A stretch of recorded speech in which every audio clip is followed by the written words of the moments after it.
We have one dual post to sand and refinish. So right now it's got that mahogany stain on it. So we're going to strip it using this Circa 1850 paint and varnish remover. So we're going to apply that to the lathe turn top as well as the main body that's turned on the lathe.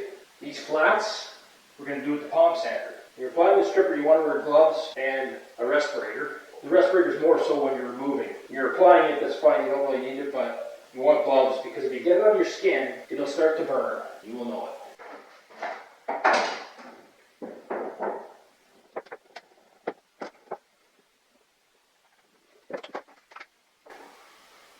So you want to liberally apply this and let it work its way in for a period of time. You can already see it starting to bubble.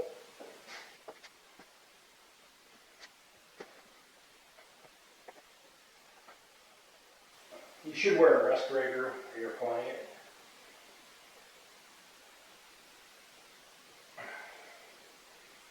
Definitely going to put the respirator on when I start removing it. Because the stuff's flying everywhere. You don't want to get any of the stuff on your skin. You don't want to inhale any of it either. So I can see it just bubbling off right now. So this post right now, it has like a mahogany type stain on it. Maybe one coat of polyurethane.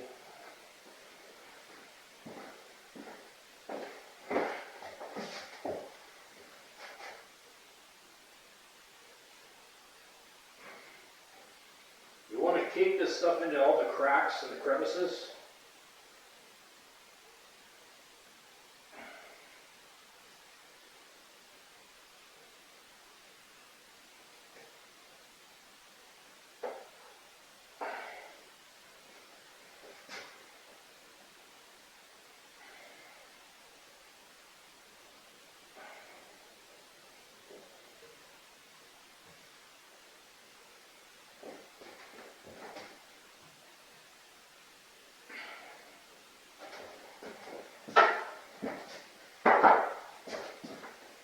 Take a look at that. Applying it, it's now, you see it bubbling off there, right? See how it's turning all kind of white? So it's bubbling that right off.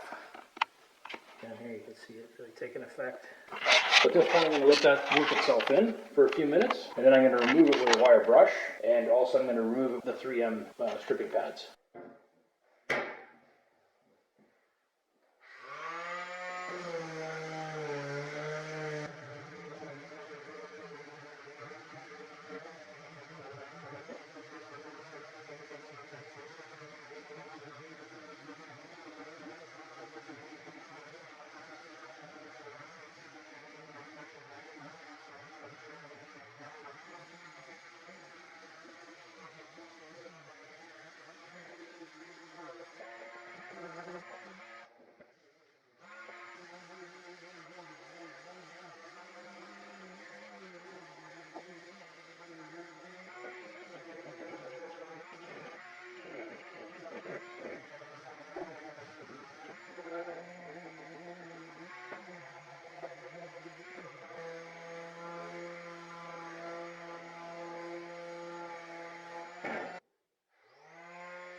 One rail rough sanded, 36 grit. Then we're going to 60 it. And then we're going to 100 it.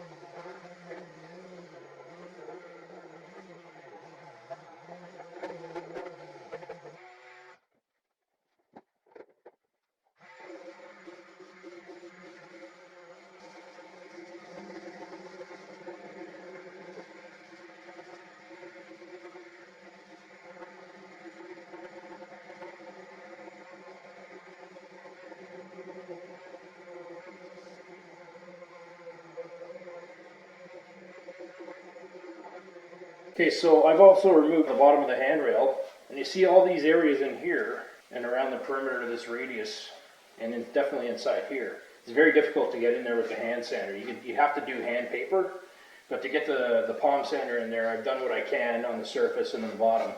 And I can do a bit of this radius here, as you see here, but this internal here, right in here, I'm going to apply some of that stripper. I'm going to let it work its way in, all in around here. And then it'll be easier for me to get my 3M stripping pad and just get in there and take that finish off. I'm going to be applying a weathered oak stain and urethane. And right now with that, here you can see the urethane is shiny on there. I can't stain that with that stain and finish on there because the wood has to absorb the stain. You need to be down in the bare wood so the pores are exposed, and then you can stain and finish it. So it's necessary to strip all stain and finish off before you're able to apply stain and finish, otherwise it just won't work. I'm going to goop some of that stuff on here, and we're going to let it work its way in.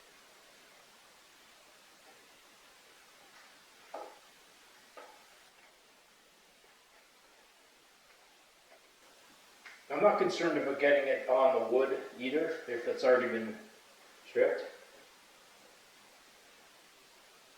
because I'm going to be sanding this off again anyway.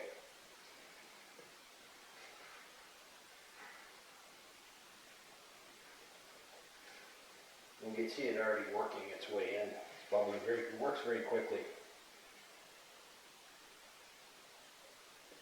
And you can see the transfer onto the brush. So it's just peeling it off almost as soon as I put it on. And I'm going to still give that some time to work its way in. I'll do a little bit on here. I could palm sand most of this off, but some of these inner corners and contours, it's just as easy to strip it.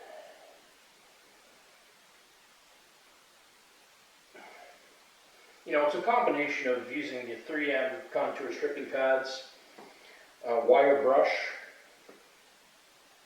regular scraper, and sandpaper. So those are your 4 primary removal devices, if you want to call it that, for stripping stain and urethane off of wood, in this case oak. And the majority of the handrails that we see is oak. I'd say 70%, 30% maple, but the vast majority of these staircases are done in oak, red oak.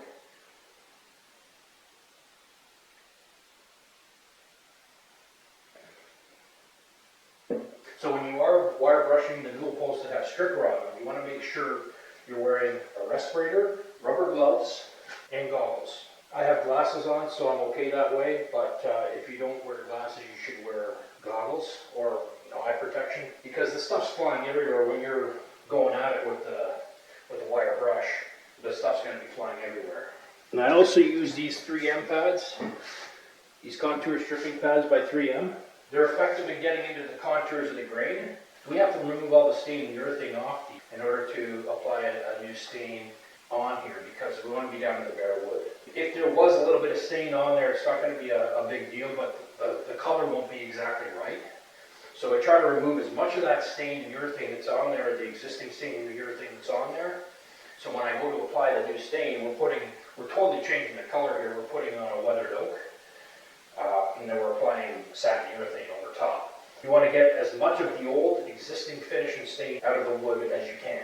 Now when you are removing the stripper, You want to make sure you have quick access to water just in case you get it on your skin, because you want to be able to rinse it off immediately. If you get it on your skin, it'll start to burn and you'll know it.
I'm doing a second application of the stripper.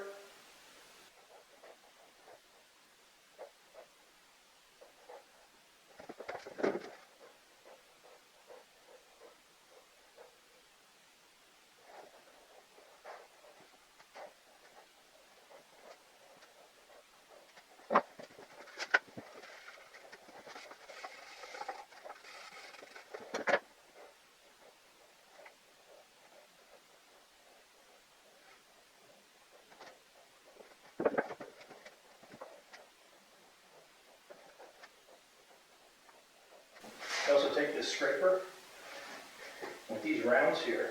I've sanded the flats and stripped off what I could from the round part of the top here and these laid parts here. Now what I do also is I take a scraper and I just go around the perimeter.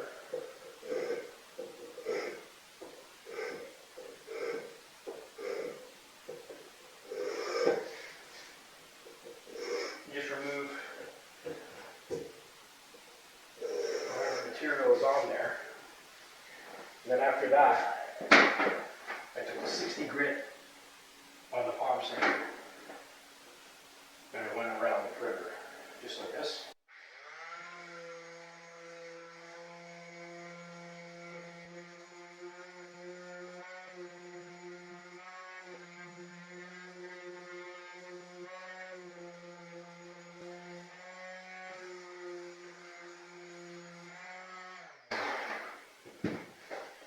And that's fine because it's 60 grit, it's just a dual post, right?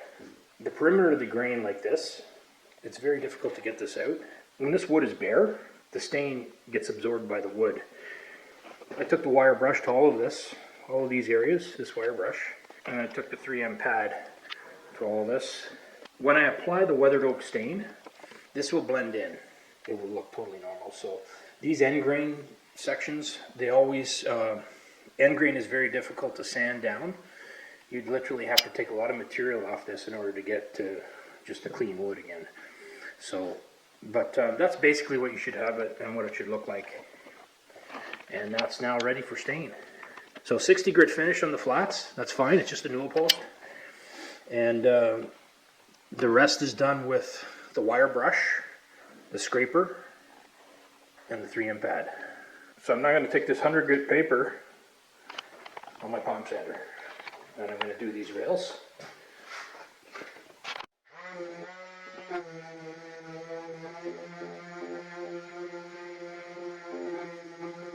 So when you are doing these rails with the palm sander, you got to be careful not to mushroom the ends of these, because when they're installed, you don't want to see the mushroomed end when it's going to butting up to a wall, or if it's butting up to an adjoining newel post, etc. You don't want to mushroom the ends. You want to make sure that this stays flat and sharp. So when you're working with this machine here, this tool, you want to make sure you go across straight. Don't do that. Keep this edge nice and sharp, because that's going to be butting up to the newel post over here. Right? So you want to keep that sharp. If it's a radius end, like over here, it obviously doesn't matter, but for those other areas, if they're flat, keep them flat.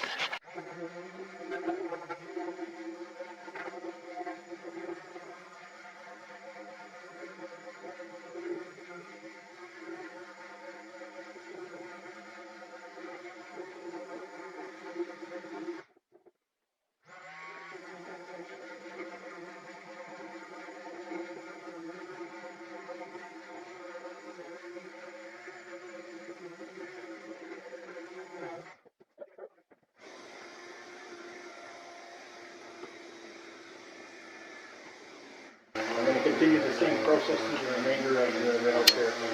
I'll check back in the end.